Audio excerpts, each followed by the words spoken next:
नमस्कार दोस्तों, bloody text के आज के बहुत ही ज्यादा अच्छे से खूबसूरत से एपिसोड में आप सभी लोगों का बहुत बहुत स्वागत है। दोस्तों आज के इस वीडियो में हम लोग आप लोगों के सामने लेकर आ गए हैं ऐसी 5 कन्याओं के बारे में जानकारी जो कि समुद्र मंथन से जन्म ली थी।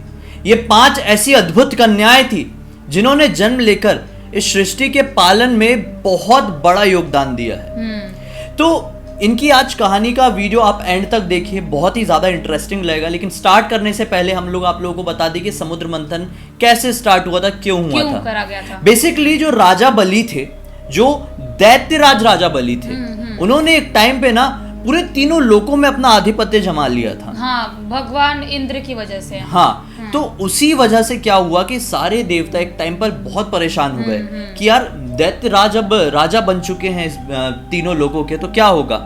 तो तीनों देवता पहुंचे सीधे किसके पास, भगवान विष्णु के पास, और वहां पर बात हुई और भगवान विष्णु ने बताया कि अगर आप लोगों को देखिए सब कुछ ठीक करना है तो एक तरीका है समुद्र मंथन।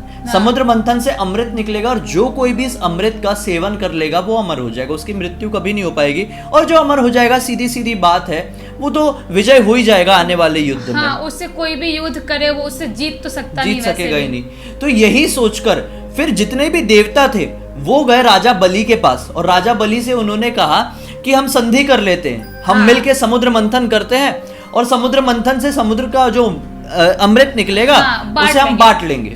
तो अब क्या हुआ कि राजा बलि भी तैयार हो गए। जितने दैत्य थे वो एक तरफ और जितने देव थे वो एक तरफ। अब जितने देव थे उन्होंने वासुकी नाग की पूंछ को पकड़ा और जितने दैत्य थे उन्होंने वासुकी नाग के मुंह वाले हिस्से को पकड़ा। वो टाइम पे भी मतलब उनका आर्गुमेंट हो रहा था कि हम लोग पूंछ पकड़ेंगे तो हम लोग मुंह पकड़ेंगे। फिर वो बड़ी मुश्किल से ऐसा घूम फिर के असुरों के पास गया। जो समुद्र मंथन हुआ था क्षीर सागर में हुआ था, और समुद्र मंथन से 14 रत्न निकले थे। इन 14 रत्नों में थी 5 ऐसी कन्याएं शामिल जो कि बहुत ही ज्यादा अनोखी थी, बहुत ही ज्यादा अद्भुत थी और बहुत खूबसूरत भी, बहुत खूबसूरत थी। 7वें नंबर में निकली थी, यानी जो 14 रत्न निकले थे ना, वो 14 रत्नों में से 7वें नंबर में निकली थी रंभा नाम की अप्सरा। रंभा के बारे में बहुत सारे लोगों ने जिक्र सुना होगा कि रंभा बहुत ही ज्यादा खूबसूरत अप्सरा थी। बहुत जो कि नृत्य करने में बहुत ज्यादा एक्सपर्ट थी। इसलिए रंभा को देवराज इंद्र को सौंप दिया गया था। तो देवराज इंद्र ने अपने स्वर्ग में रंभा को अब जगह दी थी, जो कि नृत्य करके सबका मनोरंजन करती थी। सबका मनोरंजन करती थी। एक बार विश्वामित्र तपस्या कर रहे थे तो उनकी तपस्या से देवराज इंद्र बहुत ज्यादा परेशान हो गए थे। तो देवराज इंद्र ने रंभा को ही पृथ्वी में भेजा था उनकी तपस्या भंग करने के लिए। क्योंकि और फिर उनको ऐसा लगने लगा था कि कुछ ना कुछ ऐसा कुछ तो ऐसा तपस्या तो नहीं कर रहे जो मेरा जो सिंहासन है उसके वो वहां से मुझे हटाना। देवराज इंद्र को अक्सर यही लगता था कि उनको थोड़ा सा डर रहता है अपने सिंहासन के से कि मतलब वहां से मुझे कोई हटा ना दे। सही बात है। अभी अगले नंबर पे जो निकली 8वें नंबर पे वो देवी लक्ष्मी निकली। देवी लक्ष्मी यानी कि जिनका नाम हुआ कमला। दरअसल ये जो देवी लक्ष्मी थी ना, ये वैभव और समृद्धि को दर्शाती थी। आज के टाइम में इसे लोग सोने से कंपैरिजन करते हैं, लेकिन देवी लक्ष्मी देवी थी और उन्होंने भगवान विष्णु का वर्ण किया और वो भगवान विष्णु की पत्नी बन गई। जब देवी लक्ष्मी ये मंथन से निकली थी ना, तो देवता भी बोल रहे थे हमको चाहिए हमको चाहिए, असुर भी बोल रहे थे हमको चाहिए हमको चाहिए, क्योंकि उनको पता था कि लक्ष्मी जिनको मिल जाएगी वो तो बहुत आगे बढ़ जाएगा। जिसके पास लक्ष्मी है उसके पास सब कुछ है। लेकिन फाइनली कमला देवी यानी कि लक्ष्मी देवी ने डिसाइड किया कि वो भगवान विष्णु का वर्ण करेगी और उनसे फिर उनका विवाह हो जाएगा और फिर सृष्टि के पालन में उनका बहुत बड़ा योगदान होगा, और जो कि हुआ। कितने सारे मतलब अवतार लिए भगवान विष्णु ने, वो सारे अवतार में माता लक्ष्मी भी उनके साथ साथ आई और उनका साथ दिया। इसके बाद आए वरुणी देवी। वरुणी देवी बहुत ज्यादा खूबसूरत थी। इन्होंने बिल्कुल अलग ढंग के वस्त्र पहने हुए थे और इनके हाथ में थी मदिरा, जो आज के टाइम में देसी शराब कही जाती है। और बहुत ही खूबसूरत दिख रही थी। जैसे ही वो निकली, हाथ में थी मदिरा, तो सारे असुर देख के परेशान हो गए कि हमको चाहिए हमको चाहिए। क्योंकि असुर लोग होते ना, उनको मदिरा से बहुत ज्यादा प्यार होता था वो टाइम पे भी, और जैसे आजकल इंसानों को होता है वैसे वो टाइम पे असुरों को होता था, क्योंकि वो टाइम पे असुर लोग बहुत मदिरा पान करते थे, बहुत ज्यादा। फिर फाइनली देवताओं ने बोले ठीक है, मदिरा है ना, रख लो, तुम्हें रखो। हमको कोई प्रॉब्लम नहीं, तुम अपने पास रखो। फिर वरुणी देवी को असुरों को सौंप दिया गया। उसके बाद फिर निकली तारा देवी।